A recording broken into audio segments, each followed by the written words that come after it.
Are you sick and tired of paying those monthly subscription fees just to get a professional-looking live stream? Well, let's fix that. Today, we are going to build a complete pro-level streaming setup for YouTube, and the absolute best part, it's going to cost you $0 per month forever. Let's just put a number on it. If you're using a popular tool like StreamYard, you could be spending up to $588 a year. I mean, think about that. That's money that could be going right back into your channel, into new gear, or, just into your pocket. We're going to change that starting right now. So, say hello to your new best friend, OBS Studio. And look, this isn't some cheap alternative. This is the industry standard. It's what the biggest streamers on the planet use. With OBS, you're not just trading fees for free. You're trading limited options for full creative control. You're trading restrictive templates for powerful, professional tools that run right on your own machine. It's your stream, your rules. All right, so how do we actually build this thing? Let's get our hands dirty and lay the foundation. We're going to start with the core software and get your most important gear hooked up.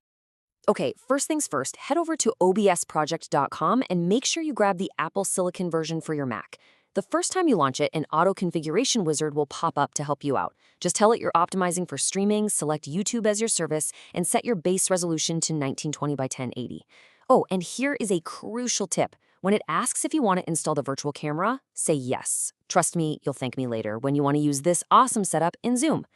Next up, let's get your camera working. If you're using something like the Insta360 Link, it is literally plug and play. Just connect it via USB-C. Now, inside OBS, look down at the Sources box, hit that little plus button, and add a video capture device. Give it a name you'll remember, like Insta360 Main, select your camera from the list, set the resolution to 1080p, and boom, you're on screen. It's that easy. All right, video is looking good.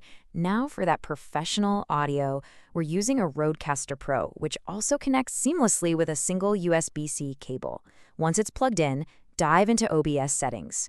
Go to the Audio tab, and for your mic/auxiliary audio, just select the RodeCaster Pro from the drop-down. Here's a quick tip. Set desktop audio to none for now. We'll handle music separately. Now, you should see the audio levels for your voice bouncing in the main audio mixer. Okay, you've got audio, but now let's make it sound incredible. This is the secret sauce. In the audio mixer, right-click your mic and go to Filters. We're going to add 3 things in this exact order. First, a noise suppressor on RN noise mode. This kills any background hum.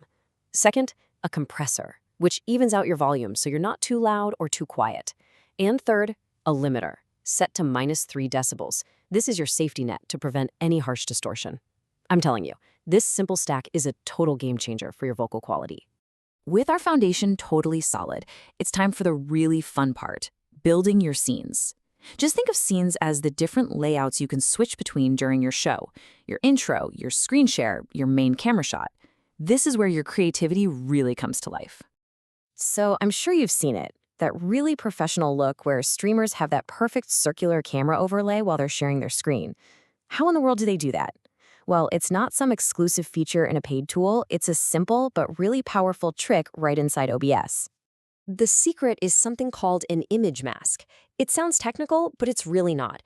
It's just a filter that uses one image, like a simple PNG file of a circle, to basically cut out the shape of another layer. In our case, your camera feed. This is how you finally break out of that boring old rectangle.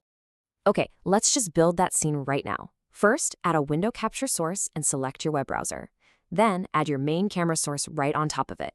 Now for the magic trick, right-click your camera source, go to Filters, and add an image mask/blend. Set the type to alpha mask, point it to a simple circle image you have saved, and that's it. Just resize and drag your new circular camera wherever you want it. Pretty cool, right? So you've got your core scene built, which is awesome. But now let's add that professional polish. This is all about adding the graphics, the viewer engagement, and the atmosphere that makes a stream feel truly next level. And you do not need to be a graphic designer to have a great-looking stream. There are so many amazing and free resources. Sites like Streamlabs and Nerd or Die have incredible overlay packs you can just download. You could even design your own in Canva. But personally, my favorite is StreamElements. It gives you these cool animated widgets using a simple browser source. No downloads needed at all. Want to make your audience feel really included? You've got to put their chat right on the screen, and it's so easy. When you're on your YouTube stream page, find the pop-out chat option and copy that URL. Then, back in OBS, just add a browser source, paste in the URL, set the size, and drag it into position. Now, your conversation with your viewers is literally part of the show. All right, let's solve another common streaming headache. You want some background music to set the mood, but every time you start talking, you have to manually turn it down and then turn it back up when you're done. It's a pain. There has to be a better way, right? Of course there is. The professional solution is called audio ducking. It's an automatic process where OBS literally listens for your voice, and whenever you speak, it intelligently ducks the volume of the music down. When you stop talking, it smoothly brings the music right back up. It's like having your own personal audio engineer working for you. And setting this up is surprisingly simple. First, add your music as a media source and make sure to check the loop box. Then, in the audio mixer, right-click on that music source and add a compressor filter. The one key setting you need to change is this sidechain/ducking source. Just point that to your microphone, and you're done. Now your stream will sound incredibly dynamic and professional, all automatically. So let's push the boundaries just a little bit. OBS is so powerful, you can even stream interactive content, like maybe an HTML-based game you want to play with your audience. Let's take a look at how that works. Now you have two main options here. You could use window capture to just grab your Chrome browser, and that's fine, it works. But for the cleanest, most professional look, you want to use the browser source and point it to the local HTML file. This renders the game directly inside OBS with no distracting browser toolbars or menus. It's just higher quality and way more efficient. Okay, you did it. You built your scenes, you've polished your audio, and you've added your graphics. The entire machine is built. Now it's time to flip the switch and go live to the world. But before you do, let's just do a quick check of the engine settings. If you're on a Mac Studio, these are the settings you'll want for a stable, high-quality 1080p stream. The most crucial one is the encoder. Make absolutely sure you're using the Apple hardware encoder. It uses the Mac's dedicated media engine, which keeps your main CPU free for other things. A bitrate of 6,000 kbps is the perfect target for YouTube. And now the final step, which is beautifully simple.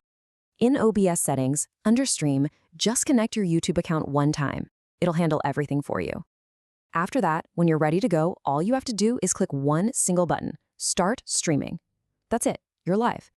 And there you have it, a completely professional, dynamic, and engaging streaming setup. You have full control, you have unlimited creativity, and it was all built by you for $0 a month. You have officially ditched the fees. So the only question left is, with the skills you have now, and the nearly $600 you just put back in your budget every single year, what will you create next?